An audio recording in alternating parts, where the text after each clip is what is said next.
As soon as you land in Paris, your mobile phone may stop working properly if you didn't plan in advance. Now, many mobile providers will tell you they have an international plan, but they don't always work, or sometimes service is really spotty. So in this video, I'm gonna tell you the 3 ways you can set up your phone for your trip to Europe or just France so you stay connected the entire time. Allez, on y va. Now, before we get started about the mobile connection in France, everything I'm going to be talking about today is universal, but the knowledge that I have is about staying connected when you're coming from the United States and going to Europe. Now, again, most of what I'm talking about is going to be universal if you're coming from other places around the world like Australia or the Philippines, but I just want to make that point clear. Now you have 3 options to use your mobile phone when you are in Europe or in France, and I'm going to go over each option in details. So let's get started with the first one,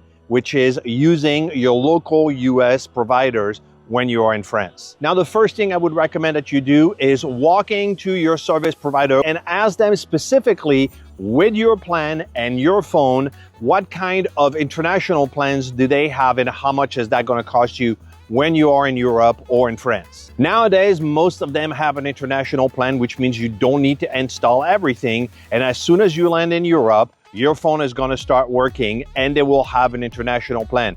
For example, Verizon has a $10 a day per phone for you to being able to use your mobile phone when you are in Europe, whether it's in France or in London or in Italy. Now, that's what we did when we came to France about 4 years ago, but at $10 a person for 3 phones, it was $30 a day and it adds up really quickly. So we were looking for an alternate option really fast. Now, overall, it worked great, but we were stuck at 4G and in some areas, it was only 3G. So if you are used to 5G type of speed, it's gonna really feel slow. Your mobile data and internet, everything is gonna be crawling. So that's one of the things that you need to take in consideration.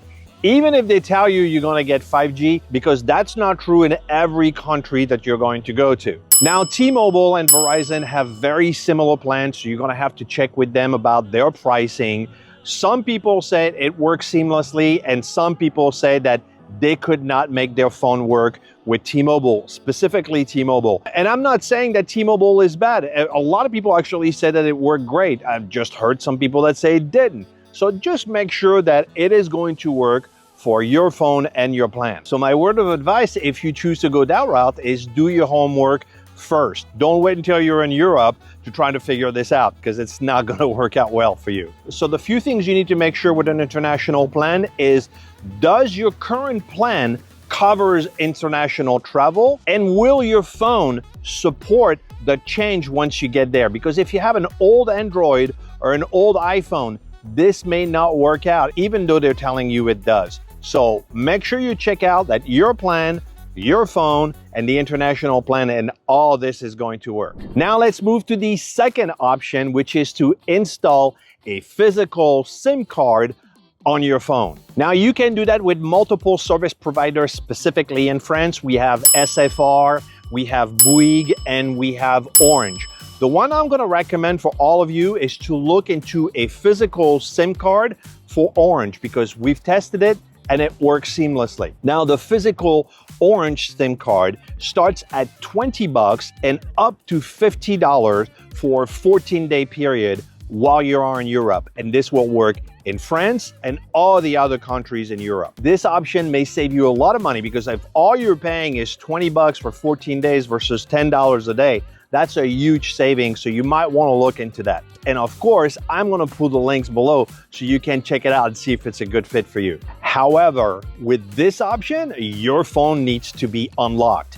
And if you don't know whether your phone is locked or unlocked, I would recommend that you call your service provider and tell them, this is the phone I have, is this locked or unlocked? Because if it's locked, then the SIM card is not an option for you. Now, remember something when you're calling your service provider, they have zero incentive to actually recommend a physical SIM card from another provider. So, you're gonna have to take what they're telling you with a grain of salt. They're not gonna lie about whether your phone is locked or unlocked. But in the event that it's unlocked, they may try to sell you their service and saying it's better. It's up to you to decide, but I'm going to tell you that a physical SIM card will cost you a lot less money than using the international plan of your service provider. And the second caveat of using a physical SIM card is that now your phone will have a European number. And if you do that in French, you will have now a French number, which means that your US number will no longer ring, but you will have a French number, which is super convenient if you need to make a reservation,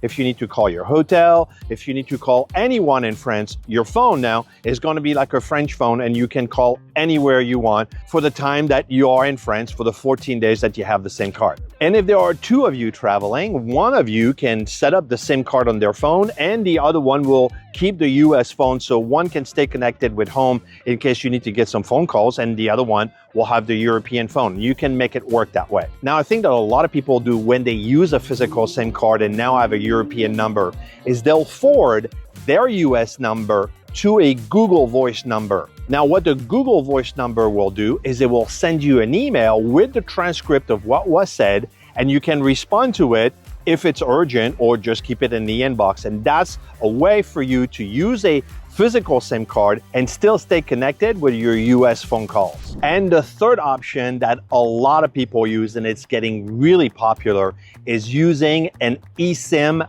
app, which is an electronic SIM card. But that's slightly different.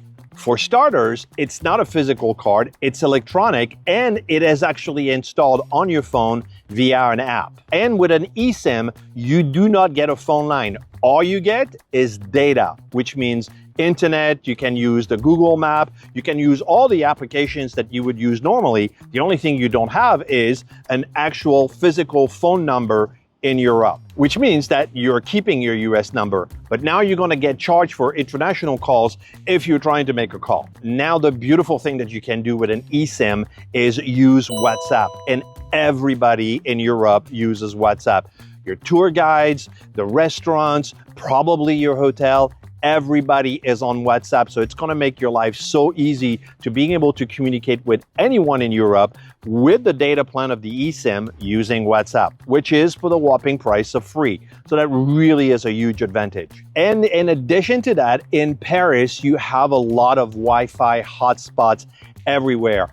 So this is what we used to do with our kids when we travel to France, is we used to get a plan for us that we would pay for being able to stay in communication, and we would make sure that we would stop in multiple Wi-Fi hotspots so they could stay connected with their friends and check on things. But that is going to be super convenient when you're in the city of Paris. Now, that's not the truth in the rest of France, but in Paris, you're going to get a lot of hotspot, and also in the big cities like Strasbourg, Marseille, Nice, all those places will have Wi-Fi hotspot pretty much everywhere. Now, Orange also offers an eSIM, but the one that we prefer, that we tried and tested and were great, was AIRALO. Their pricing starts at $5 and up to $36 for a 30-day data plan.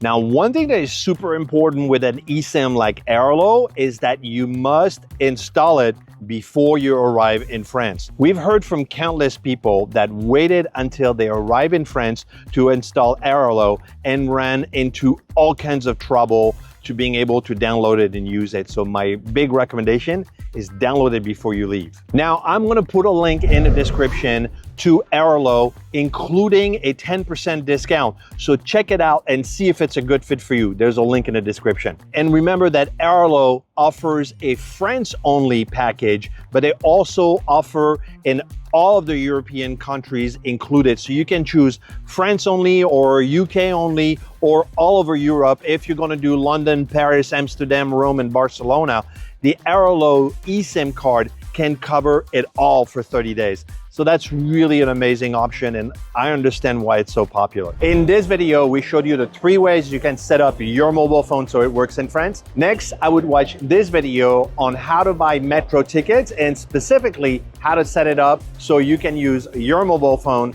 to go through the turnstile.